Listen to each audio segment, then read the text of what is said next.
هنعمل مع بعض النهارده احلى ورقه فرخه تاكليها من ايديك ان شاء الله. ولو عجبك الطبق سبسكرايب عشان تفعلي معايا القناه وشير ولايك عشان يوصلك مني كل جديد. كانت معاكي صفحه طبقنا صفاء مجاهد. وشكرا جدا للمتابعين. السلام عليكم احلى متابعين، يا رب تكونوا كلكم بخير. النهارده حابين نعمل مع بعض عملنا قبل كده ورقه اللحمه، وده طبعا الدارج وسط الناس ودي طبعا مشهوره جدا. النهارده هنعمل ورقه فرخه. ازاي بقى؟ ده اللي انا هقوله لك دلوقتي في الحلقه، هتبقى سهله وبسيطه. فرخه مثلا 2 كيلو 300 او 2 كيلو ونص، وطيبر الموجود والمتاح عندك. لو عندك وراك برضو تقطعيها بنفس الكيفيه، بس ايه، تراعي ان يبقى الجلد فيها كده اهو، عشان ايه هنحمره دلوقتي. هيعجبك جدا. معانا ايه بقى النهارده؟ زي ما قلت لك فرخه كبيره متقطعه او وراك المتاح عندك. بصل ممكن يبقى ورمه متقطع انصاص. بصله كبيره جوليان كده زي ما انت شايفه. طماطميتين متقطعين كده برضو زي الجوانح او انصاص. قرن فلفل سبايسي بيدي تيست حلو قوي. التوابل بقى والمنكهات دي زي ما انت حابه وزي ما انت عايزه، اهمها الملح والفلفل. طبعا في بابريكا، في معلقه صلصه، حبهان، كركم، زعتر، لورا، اللي انت عايزاه وحابه طعمه تحطيه في ورقه الفرخه دي، مش هتقول لك لا. مع بعض بقى على البوتاجاز عشان نشوف هنعملها ازاي. حطينا هوك على النار او حله المتاح عندك. تحطي فيها معلقه زبده زي ما انا حطيت كده، او سمنه او زيت المتاح عندك برضو. تقدح كده، وانزل كده اهو بالفراخ على ناحيه الجلد عشان احمرها كلها. تمام زي ما انت شايفه كده. نسيت اقول لك معلومه مهمه جدا، لما تيجي تقطعي الفرخه او الوراك قطعيها تكون من المفصل، عشان ما ينفعش اكسر العظمه تفضل تعمل معايا دم، وده طبعا مش ظريف ابدا. هنديها بقى كلها صدمه زي ما انت شايفه كده، سامعه تشكشك ازاي؟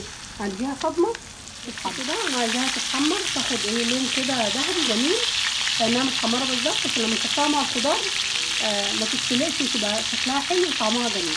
هنطلع طبعا الكميه دي كده اللي هي اتحمرت، عايزاها كل ما خدت لون معاكي كل ما بقت احلى. بس كده لون الجناح جميل ازاي.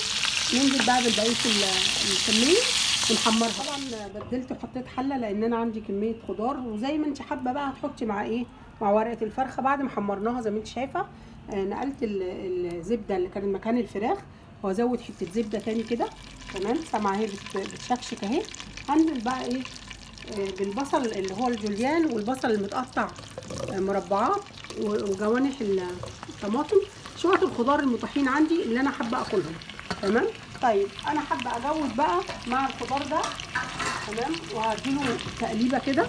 يعني انت ممكن لغايه كده تحطي، بس مش مشكله في ده. اي خضار بقى، اي نوع خضار انتوا بتحبوه حطوه مع الفراخ. انا بقى محضره هنا شويه خضار الوان، طبعا الالوان تحفه زي ما انت شايفه. فاصوليا على بطاطسيه صغنونه مع فلفل الوان مع جزر مكعبات. وممكن على فكره الخضار ولو حبيت تحبي الكوسه تحطي اللي هو ايه رفيع كده مع بعضه. نديله بقى تشويحه وتقليبه عشان يبقى له ايه شخصيه كده، ما يتهريش على راي الشيخ شربيني. ربنا يديله الصحه. بصي كده بنعمل كده. طيب مش عارفه اقلب كده، بعمل كده اهو، يشكشك بقى كده شويه في الزبده عشان يبقى له طعم. تمام. وانا بشكشكه كده بقى احاول بقى ايه احط له الملح والفلفل. تمام، ادي الفلفل وادي الملح. انا بحيق كل حاجه على حده عشان كلها ايه تطلع مظبوطه. ادي الملح والفلفل، ده اهم حاجه طبعا بالنسبه للخضار ده. وبرده هعمله كده اهو اهو. وطبعا كل ما وسعتي الوك او الحله كده تعرفي تقلبي دقيقتين كده يشكشك كده على النار، وبعدين نشوف هنعمل ازاي دلوقتي. جبت صينيه، طبعا اي صينيه عندك تكون مقاسها يساعد الخضار والفراخ اللي انت هتحطيها. طبعا حطيت ورقتين فويل كده بالعكس، واحده بالعرض واحده ايه بالطول. وحطيت ورقتين من الزبده زي ما انت شايفه كده عشان الفويل ما يتفاعلش معايا. وبعمل كده حته زبده كده في القاع والسايحه ديت. طبعا بدهن الورق بتاع الزبده عشان ما يلزقش في الخضار بتاعي، في نفس الوقت ايه يشرب منه الخضار برده. حته بسيطه كده، الزبده بتخلي الخضار طعمه جميل قوي، بتوديكي في حته جميله جدا، طعمه بيبقى حلو قوي. طيب دهنا كده، بننزل بقى ايه قطع الفراخ بتاعتنا تمام. بصي كده زي ما انت شايفه اديتها لون حلو عشان كمان كانها محمره، وطبعا لسه هي هتستوي، يعني انا كاني اديتها صدمه بس. بصي اللون جميل جدا عشان ما تبقاش مسلوقه جوه ورقه الفرخه زي بالظبط قصه اللحمه. وانا عملت قبل كده زي ما قلت لك حلقه ورقه اللحمه هتعجبك جدا. طبعا ديت ما كنتش حاطه اي توابل فيها. ابتدي بقى ايه، تحطي عليها معلقه صلصه كده، ماشي تمام، معلقه الصلصه. ونحط بقى ايه البابريكا، نحاول بقى كده نرش كده عشان نتبل الفراخ بتاعتنا. الملح والفلفل ده اساسي كده بالطريقه دي كده. لا طبعا هتشرب من بعضيها كده. اللورة الحبهان زي ما قلت لك بقى ايه، اي منكهات حابه تحطيها حطيها، مش هتقول لك لا. طبعا طعم الخضار ده عايزه اقول لك هيبقى احلى من الفراخ. بننزل بقى بالخضار بتاعنا اللي متشرب من الزبده، ثانيه واحده كده بالطريقه دي اهو. خلاص كده تمام. بص الالوان بقى دي هتبقى تحفه جدا في الورقه. طبعا انا مكتراها شويه مش مشكله. الخضار ده طبعا جنبيه شويه رز بيض او بالشعريه حسب ما بتحبوا، هيبقى تحفه طبعا اهو زي ما انت شايفه كده. وهننزل ببقيه البهار عليه كده. طبعا هتاكلي احلى ورقه فرخه مش هتبطلي تعمليها لاولادك. هنبتدي بقى نقلب تاني. بصي كده نقلب كده تاني عشان كله يتشرب من بعضه. بس طبعا الفراخ بتاعتي او اللحمه بتبقى من تحت.